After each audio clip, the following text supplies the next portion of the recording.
आज हम बात करेंगे एक ऐसे राज्य की जहां 15 साल तक सरकार चलती रही, सिर्फ एक फॉर्मूला पर। वोट बैंक को खुश करो, तुष्टीकरण करो और बाकी सब भूल जाओ। और इसलिए उस राज्य में जब सत्ता बदलती है तो बजट में वो बदलाव दिखता है। बदलाव दिखाई देता है सरकार की प्राथमिकताओं में। हर सरकार की प्राथमिकताएं होती हैं। अभी पिछले साल तक पश्चिम बंगाल में शिक्षा का सबसे बड़ा साधन मदरसों को माना जाता था, और शायद यही कारण भी था कि तब मदरसा एजुकेशन डिपार्टमेंट का बजट 5713 करोड़ था। अब सरकार बदली तो समय भी बदला और आज ये बजट कट कर 2165 करोड़ पर आ गया है। और जानते हैं जो पैसा बचा उसका क्या हुआ? उससे बनेगा एक नया एयरपोर्ट, एक deep sea port, elevated corridor. और हाँ, लंबे समय के बाद राज्य में 1 लाख नई सरकारी नौकरियां निकलेंगी, जिनमें से 33% सिर्फ महिलाओं के लिए होंगी। यही है आज की कहानी, पश्चिम बंगाल के पहले बीजेपी सरकार के बजट की कहानी। तो चलिए हम समझते हैं इस बजट को, क्योंकि आज बात होगी उस बड़े बदलाव की जो 22 जून 2026 को इतिहास बन गया। नमस्कार, मैं हिमांशी, स्वागत है आप सभी का द पैम्फलेट में। दोस्तों, वीडियो में आगे बढ़ने से पहले मेरा आप सभी से एक निवेदन है कि आप हमारे channel the pamphlet Bangla, the pamphlet Gujarati और द पैम्फलेट ग्लोबल को भी जरूर सब्सक्राइब कर लें। खबर की ओर आगे बढ़ते हैं तो ममता बनर्जी ने 2011 में जब बागडोर संभाली तो लोगों को उम्मीद थी कि अब बंगाल बदलेगा और कुछ हद तक वेलफेयर स्कीम्स भी आईं। लेकिन धीरे धीरे ये साफ होता गया कि गवर्नेंस की प्राथमिकता कहीं और थी। माइनॉरिटी अपीजमेंट एक ओपन सीक्रेट बन गया।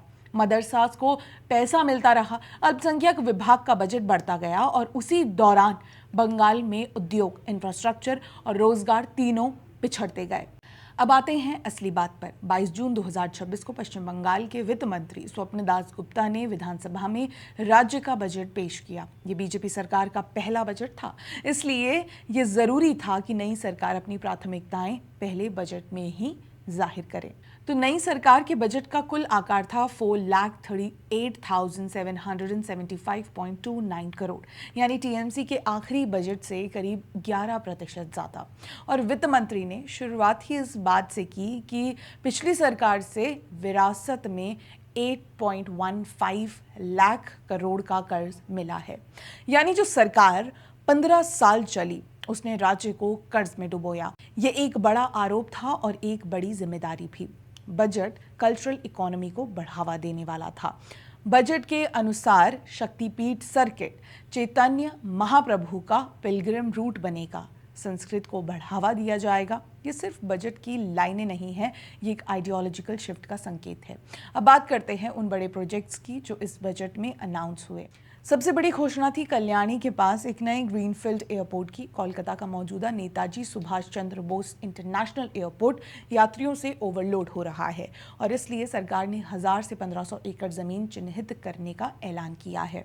इसके अलावा पुरुलिया और मालदा में भी एयरफील्ड बनाने की बात कही गई है। सोचिए, एक राज्य जहां कनेक्टिविटी की इतनी ज़रूरत थी, वहां पहली बार एविएशन इंफ्रास्ट्रक्चर पर इतना ध्यान दिया जा रहा है। बजट में कोलकाता के चिंगिरघटा से न्यू टाउन तक एक एलिवेटेड कॉरिडोर के लिए 900 करोड़ का आवंटन किया गया है।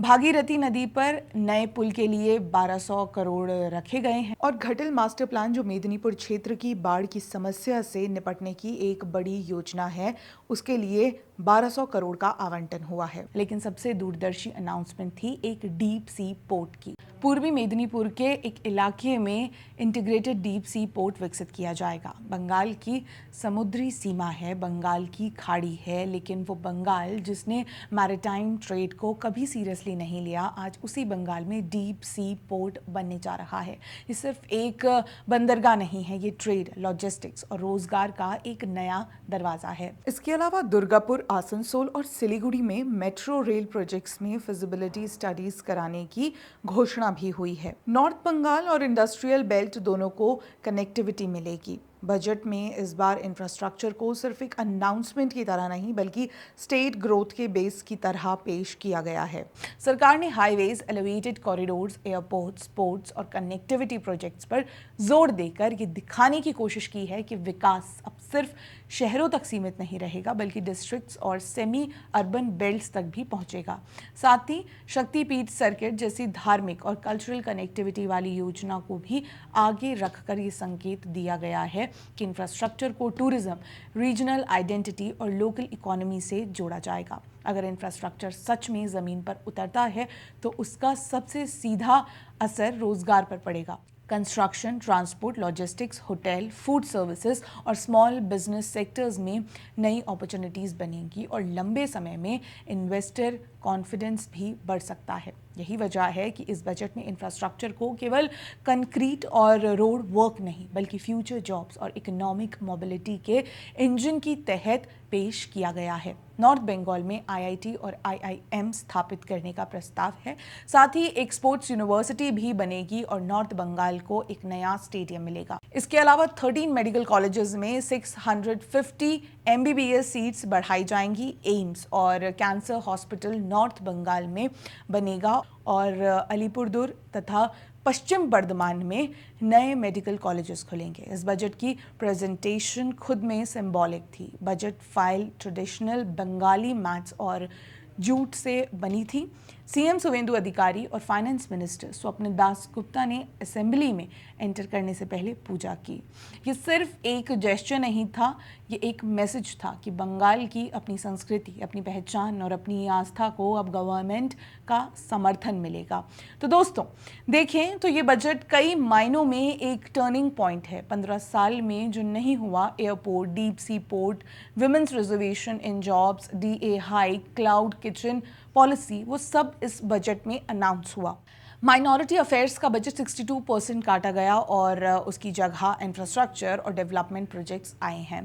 पर एक बात तय है, बंगाल की प्रायोरिटीज़ बदल गई हैं।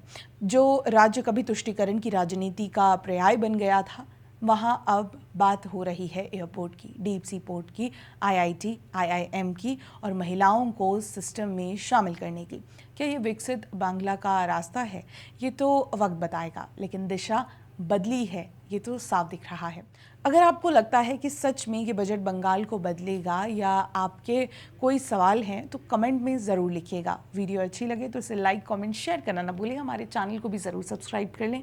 मिलते हैं अगले वीडियो में, तब तक के लिए नमस्कार।